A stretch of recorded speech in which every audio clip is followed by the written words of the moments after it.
Reflect Tamil Nadu செய்திகளுக்காக செய்தி வாசிப்பவர் பாரதி கண்ணையா. வாலாஜாபாத் பகுதிகளில் வருவாய்த்துறை, போக்குவரத்து துறை, காவல்துறை அதிரடி கூட்டு தணிகை. அதிக பாரங்களை ஏற்றிச் சென்ற 10 கனரக லாரிகள் சிக்கியது.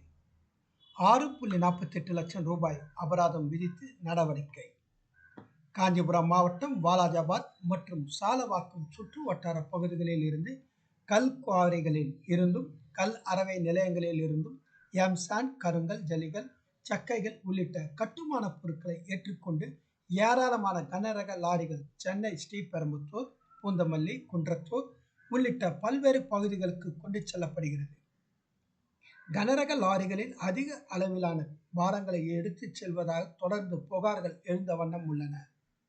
இந்த நிலையில் மாவட்ட ஆட்சியர் கலைச்செல்வி மோகன் உத்தரவின் பேரில் வாலாஜாபாத் சுற்று வட்டார பகுதிகளில் அதிக பாரங்களை ஏற்றிச் சென்ற கனரக லாரிகள் கண்டறியப்பட்டது. இதனைத் தொடர்ந்து கனரக லாரிகளை வாலாஜாபாத் தாசில்தார் கருணா மற்றும் போலீசார் நிறுத்தி வட்டார போக்குவரத்து ஆய்வாளர் பன்னீர்செல்வமிடம் ஒப்படைத்தனர். இதனைத் தொடர்ந்து வாலாஜாபாத் காஞ்சிபுரம் சாலையில் வந்த கனரக லாரிகளை தடுத்து நிறுத்தி ஆவணங்களை சரிபார்த்த நிலையில் அதிக அளவில் பாரங்கள், அதிக வேகம், தார்பாய் இல்லாமல் சென்றது உள்ளிட்ட பல்வேறு அரசு விதிமுறைகளை மீறிய 10 கனரக வாகனங்களுக்கு வட்டார போக்குவரத்து ஆய்வாளர் பன்னீர்செல்வம் 6.48 லட்சம் ரூபாய் அபராதம் விதித்தார். மேலும் இது போன்ற திடீர் தணிகை விபத்துகளை குறைக்க தொடர்ச்சியாக நடத்தப்பட உள்ளன என்பதை தெரிவித்தார்.